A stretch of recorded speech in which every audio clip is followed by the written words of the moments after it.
I woke up to a knock on my front door. Yen-chan! Mitsuri-san? I look out my window to confirm my suspicion, but she was with Kamado-san, or should I say Tanjo and Nezuko. Yen-chan, open up, or else I'ma bust this door open. Before I can chance to speak up, I heard the door open, practically breaking. That door has been through it. First Muichiro, now Mitsuri. I'm coming, Mitsuri-san. Don't hurt the door. It already has enough damage from before. I sighed as I remembered the previous events and walked towards the loud commotion. So why are you all here? I look at them with tired eyes. Why are we here?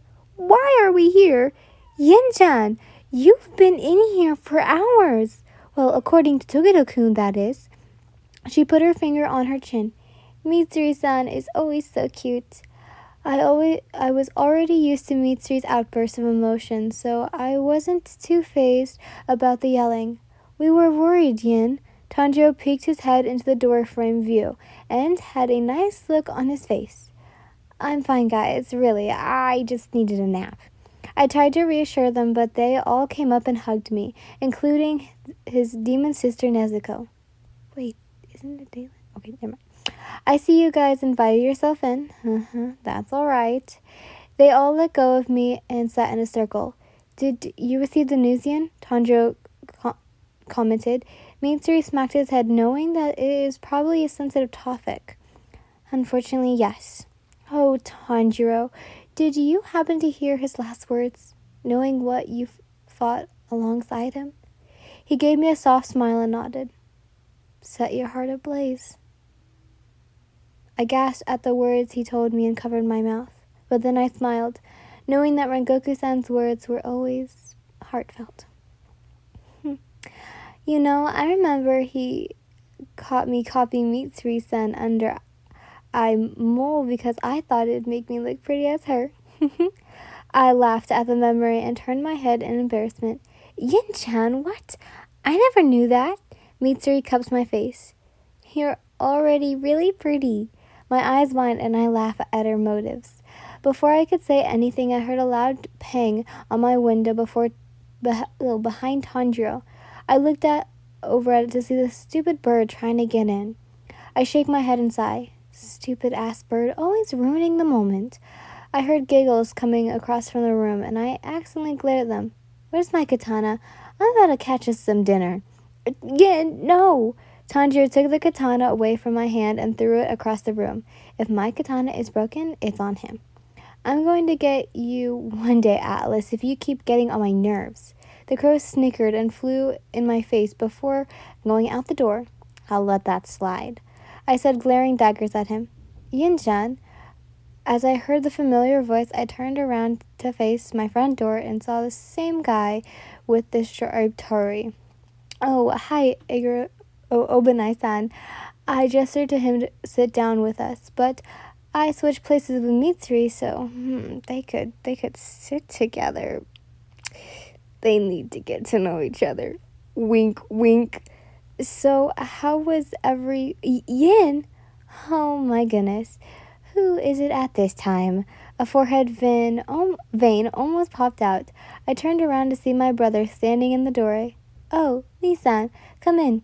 The annoying feeling went away once I saw the familiar face. So, now since we have a lot of people here, I have some snacks over there. I pointed in the direction of where my secret stash was. Just don't take too much. My brother didn't hesitate to come over, taking 1, 2, 3 snacks. That's why we're related. You better pay me back for those. Guests are free. Family, pay up. Instantly, he put down the snacks and walked back over. I guess it was a sitting circle. I heard there was a gathering at Yin's estate. Tengen appeared at the door with his 3 wives. I need to get a guard dog or something. No. He already allowed himself in, and I let out another sigh. All right, Tengen, let your family get comfortable. What do I even do with all these people? Party? What? No, someone just died. So, do you guys have any funny memories of Rengoku-san to ease the pain? I didn't know what to say. Honestly, it might have been the worst thing to say after someone passed away. Oh, I do. A sweet voice chirped in from the door. OMG, not again. Shinobu allowed herself in, but at this point I didn't argue. Hashira party, Tengen asked. Let Shinobu-san finish, I told him. Well, first, if this was a party, Tokita-san wouldn't be here, right, Yin-chan? I smiled, apparently on my face, and I hid my laughter from my brother and muttered small words. You're not wrong. Let me continue. I remember going on a mission with Rengoku-san, and he ate a really spicy pepper. I told him not to, but he said since he was a flame pillar, he could take it. That was a lie, of course. She politely laughed, covering her mouth. That's crazy. I let out a loud laugh, and everyone else followed. Kojiro-san would pop in once in a while to have my wives cooking. He'd end up eating all the food. Tengen implied, a bit annoyed, but honestly, I would too. Speaking of food, he and I used to have an eating contest, but I always won. Mitsuri added to the convo. You see, this definitely eased up the tension and the sad news, I said, and turned to my brother, seeing that he had grabbed and ate 9 snacks I had stored. Giyu! Oops, I used his first name. Tanjiro, you speak. I tried to change the subject. Well, I'm glad to hear many good he got interrupted. Yin, are you? Oh, I'll take my leave. The familiar voice made me redden. Michiro, stay. Everyone out. What are you waiting for? Out, out. I started pushing everyone out and counted all of them. Where was my brother? OMG, Kyu, get out of my snack drawer. I took the hilt of my katana and hit him in the head. Ow! He nodded his head, taking one last snack, but I managed to snatch it from him. Nice try. I grabbed Michiro's hand and led him to the place that once held our little circle meeting. Please ignore the mess. I continue to not knowing holding his hand. He looked down at our hands, still intertwined, and looked back into my eyes. I followed his gaze and looked at my hand and took it away instantly. So what brings you here? I asked, hoping it wasn't for anything bad. I did. There were many things I could have done. I just wanted to check up on you, but it seems like that gathering helped you. His voice lingered as an observed the area. There were pillows everywhere, unwrapped snacks from my annoying brother, and he also left some crumbs. It also seems you had a party. His soft voice echoed in my ears, and I smiled. Well, it wasn't too good, but we shared memories of Rengoku-san. I chirped. I know pretty well that he's gonna say, who? Who? The fiery one, or what's his name? He tilted his head in confusion. I just said it, Moo.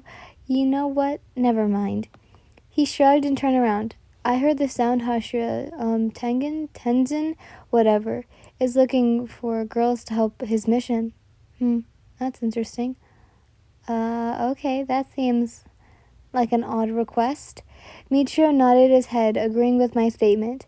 He looked back into my eyes, and we held eye contact for a good minute.